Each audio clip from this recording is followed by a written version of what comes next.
Alrighty guys, welcome back to Hipo Supercoach, and today we've got, I don't even know, it's going to be a new team reveal, but at this point it's more of a discussion sort of video, and I just feel like every team is going to be changing all the way up to the bounce tonight, and it's going to be a hectic hour once we see those teams named.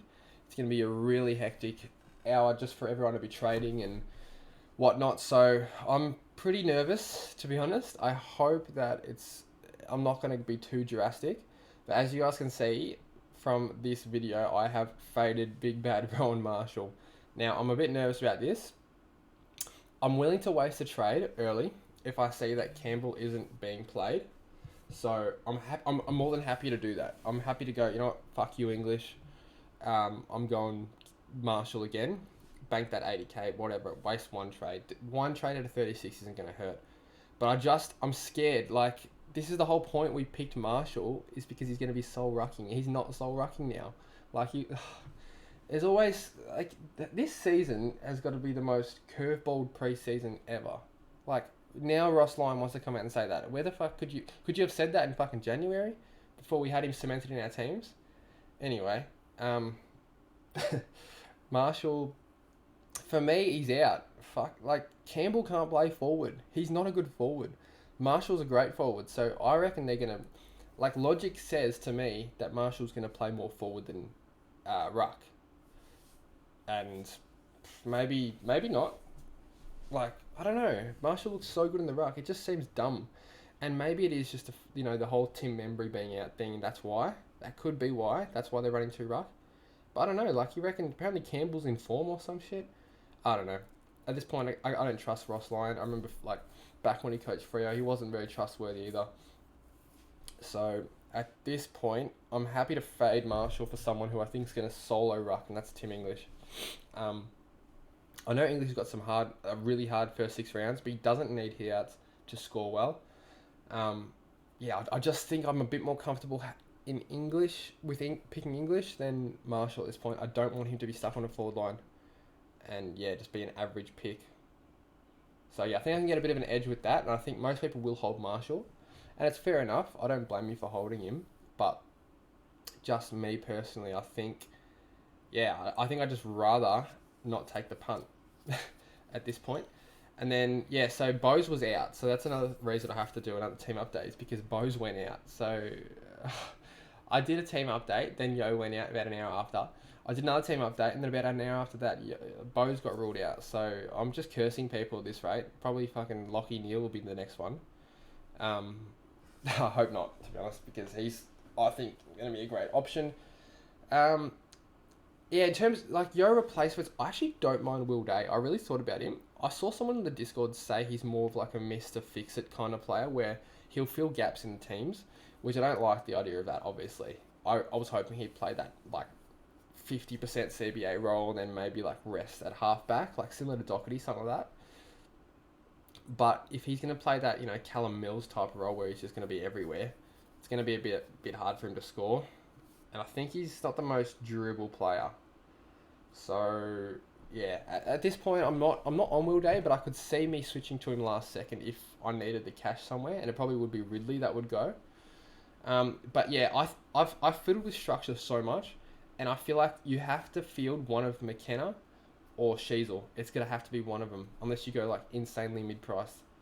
Because it just cooks your structure too much. If you don't field one of those guys, it cooks your structure bad. And I actually don't mind running this loop. So you guys can see here, I've run the loop with Cowan. And I don't think Cowan's going to be some prolific scorer by any stretch of the imagination. But if he can go 60 plus tonight, I'm taking it. I'm putting Gilby on the field for McKenna. Because I don't trust McKenna. He could be subbed off for all we know. He could be the sub. So, that would be doomsday. Because, that'd be stressful. We'd have to fucking panic trade and a half. And I think basically every team's going to be so different from their team reveal to the Sunday.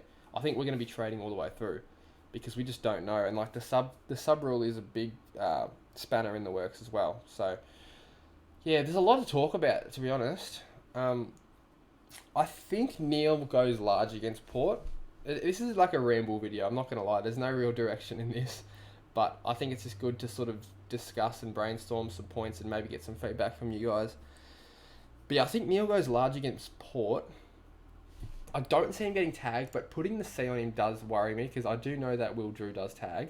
But like, if you look at his last 3 against Port, like I said in the other video, like he's got a personal vendetta against this team after that game where they really targeted him. So he's gone 140, 130, and 177. So a really good track record. I could see myself going maybe like VC Neil, C Wits. I just don't know. Like, I feel like Doherty could go 140 tonight. Richmond won't put any time into him. He went 144 last game. I think he had a goal. Yeah, he probably won't hit a goal every game, but still be like a 135-ish without that goal. Yeah, I think I might just take the punt on Doherty, and if Neil gets tagged round 1, well then fuck it, season's over. No, he'll probably not. But I don't know. What can we expect from a Neil tag? What was his lows last year?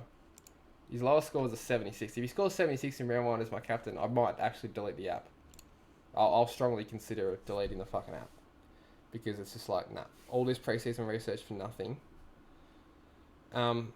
It's a good point. I was just thinking about that as well. Like, think about how many hours we've put in this preseason. Like, why? And our team's changing. It's going to be changing all the way to the last second, pretty much. Like, why do we do that? Like, what's the point? I guess, like, yeah, we've got our sort of hierarchy of players that we want and who we're willing to spare. We need, like, another rookie that's a bit more expensive and whatnot. But, like, it just seems like we are stupid by putting all this time in and thinking about it. And I was, like, me staying up till bloody 4 a.m. in the morning in the Discord with some of the boys. So, yeah, it's just fucking dumb, I think. But here we are anyway. And it seems like it's going to be a bit of a roulette of who's going to fire and who's not. No one knows what structure to go with.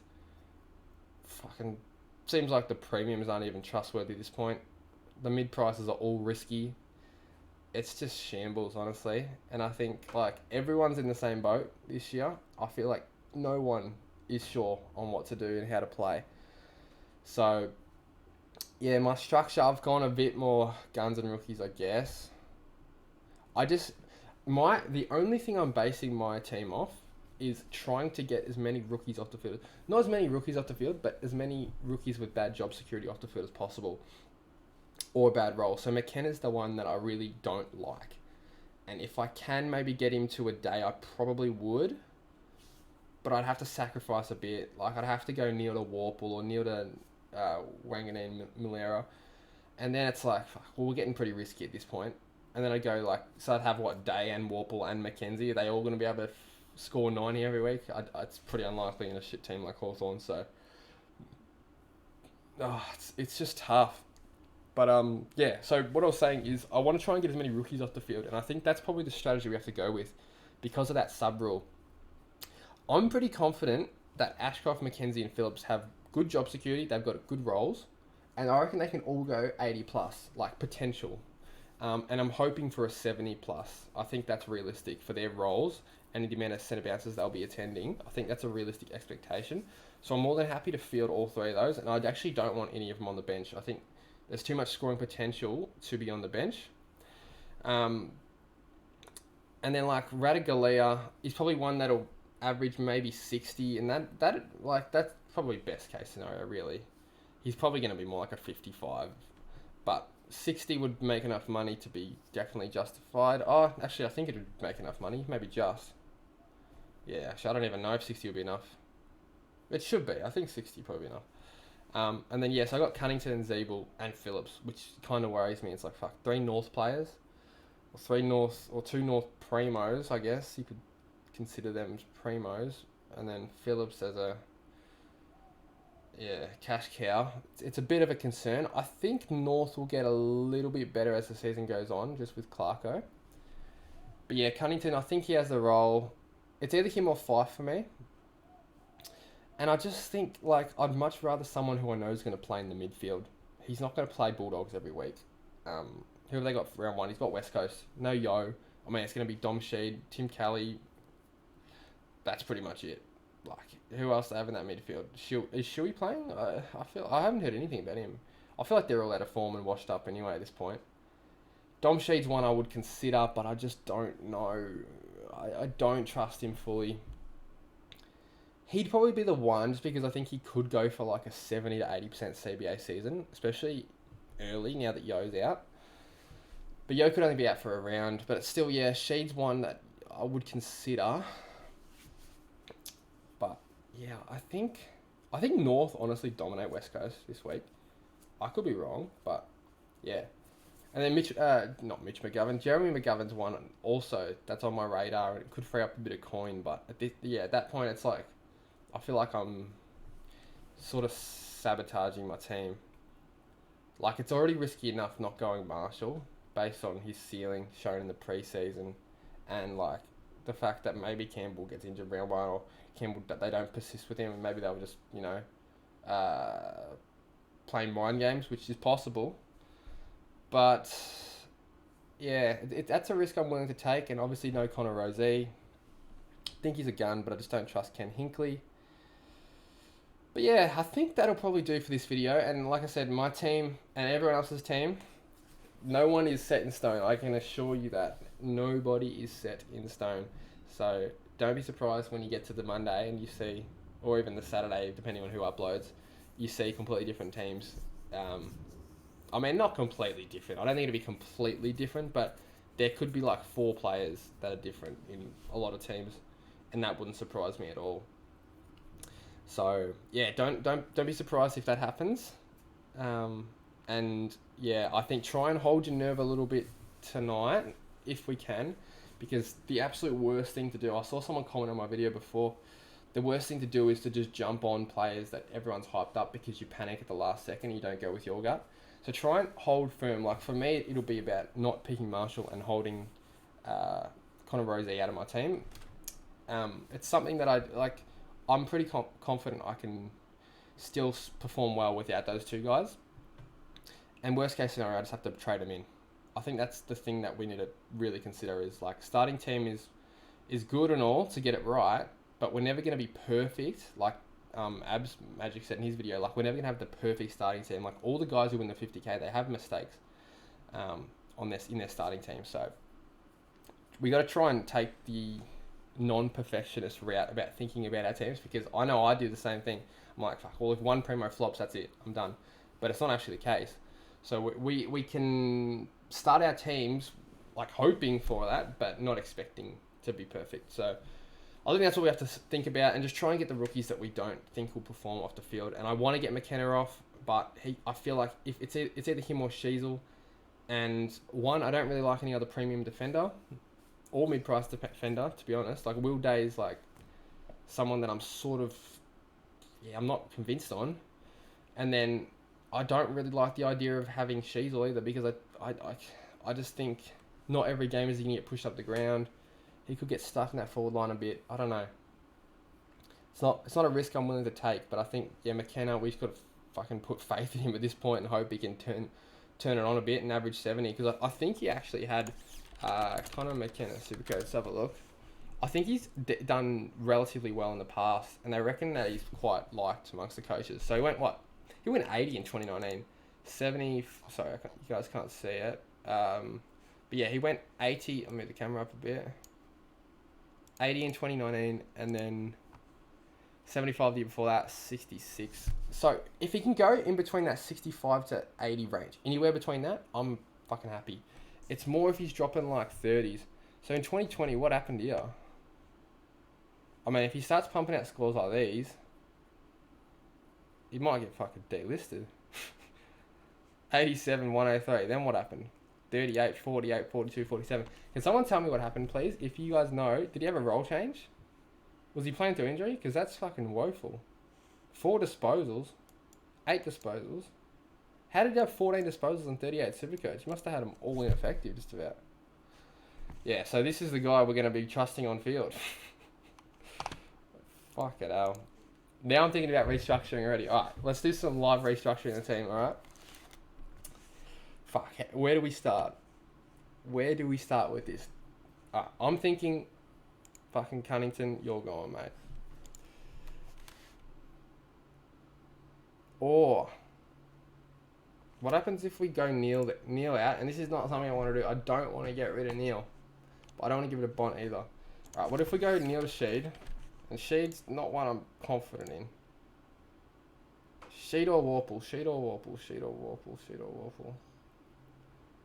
Fuck, Warple looked better in the Pracky. Warple looked better in the Pracky. We got to go Warple over Sheed. What's the ownership percentage? So 16 and 5. Okay. And then... See, this is the thing. Do I trust Cowan to be like a decent loop option? Or are they both just going to pump out fucking 30s?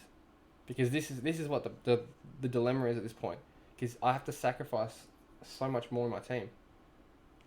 I could do like a Sheed here. Now this is getting psychotic. Sheed, and then... What does Cogs do? Not a lot. What does Fife do? See, then do I trust a forward? Not really.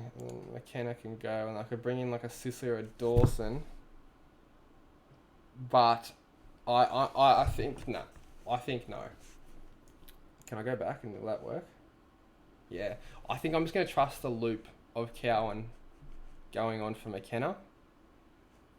And pray to God that fucking Cowan goes 60 plus. Because that is... if he goes 60 plus, I'll be confident in the rest of my team for the whole weekend.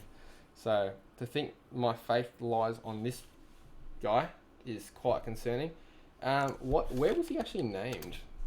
Let's check that. Teams. Show lineups. He would have been named on the bench, wouldn't he? No, he wasn't? Okay. Where is he?